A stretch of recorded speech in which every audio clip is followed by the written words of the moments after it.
Friends, let me share with you on management lesson from Mahabharata. This is on stubborn and inflexible leadership.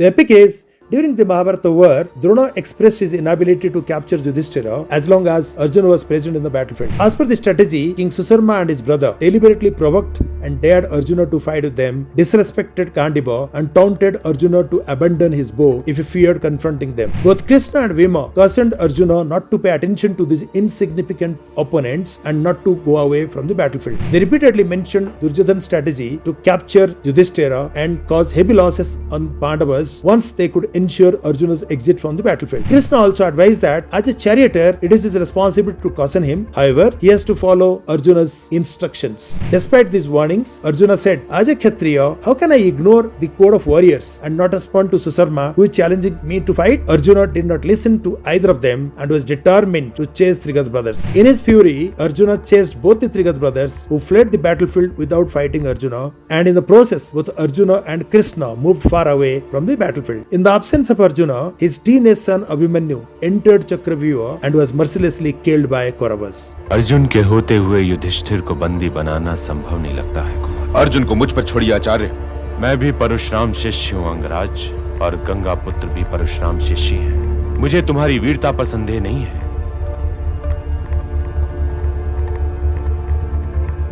किंतु अर्जुन फिर भी अर्जुन ही है।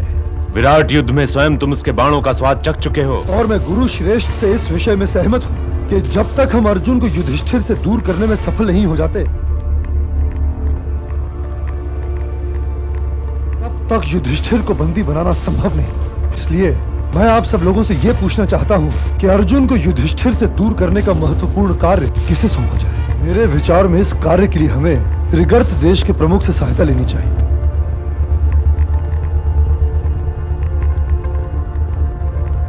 कार्य के लिए युवराज दुर्योधन और प्रधान सेनापति को मेरे शिविर में आने का कष्ट उठाने की तो आवश्यकता ही नहीं थी।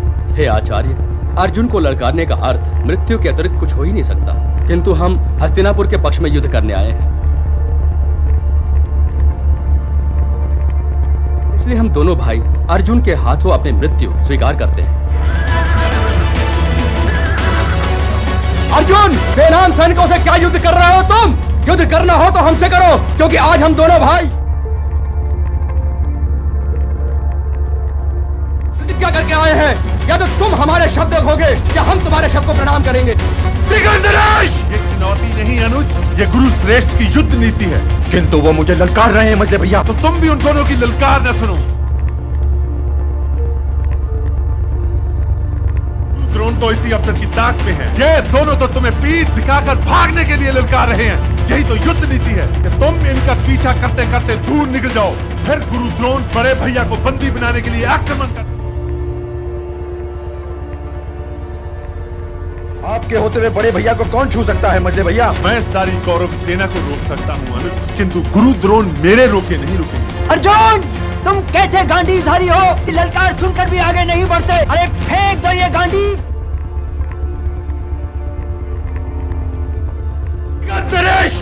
मुझे अपने क्षत्रिय धर्म का पालन करने दीजिए मजले भैया। वो मुझसे गांडीव रखने को कह रहा है और मैं वचनबद्ध हूँ। जो मुझसे गांडीव रखने को कहेगा, महादेव की सौगंध, मैं उसे जीवित नहीं छोड़ूंगा। आगे ले चलिए केशव।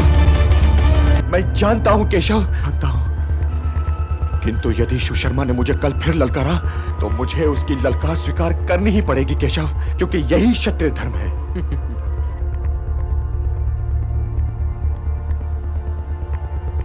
अब तुम मुझे क्षत्रिय धर्म के अधियाचन समझाओगे पार्थ? इस युद्ध में पांडवों की पराजय का अर्थ है समाज कल्याण के सारे शुद्ध और शुभ लक्षणों का पतन।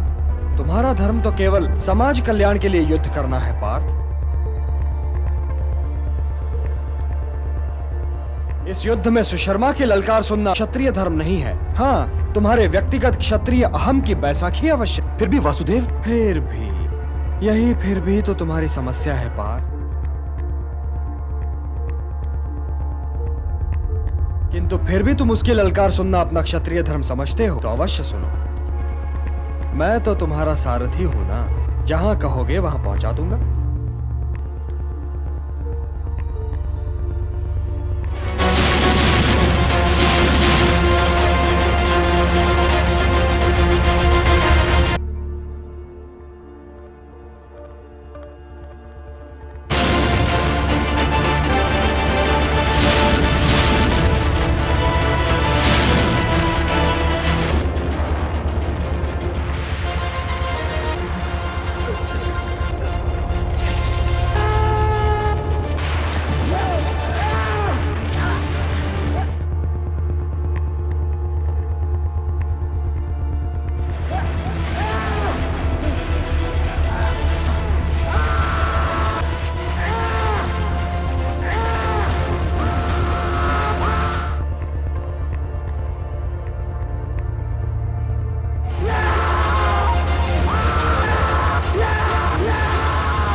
Let me share with you the management lesson from this epic. Leaders need to strike a balance between principles and practicality. Blindly adhering to rigid principles may at times lead to detrimental outcomes. He needs to be flexible and willing to change the course when necessary. Arjuna's stubbornness, lack of adaptability, and impulsive decision making costed him dearly. His inflexible mindset and strict adherence to the warrior's code, supplemented by his personal ego, overshadowed the larger objective of protecting Yudhishthir. Moreover, his dogmatic and ego-driven leadership style resulted in the loss of his son Abhimanyu. His refusal to listen to Bhima and Krishna, his most trusted counselors, led to dire consequences. Hence, leaders must be open to new ideas, diverse perspectives, and alternative approaches. In a fast-changing environment, adaptability is essential for navigating challenges and capitalizing emerging opportunities. It is apparent that whenever necessary, embrace change, otherwise change will change you. Thank you.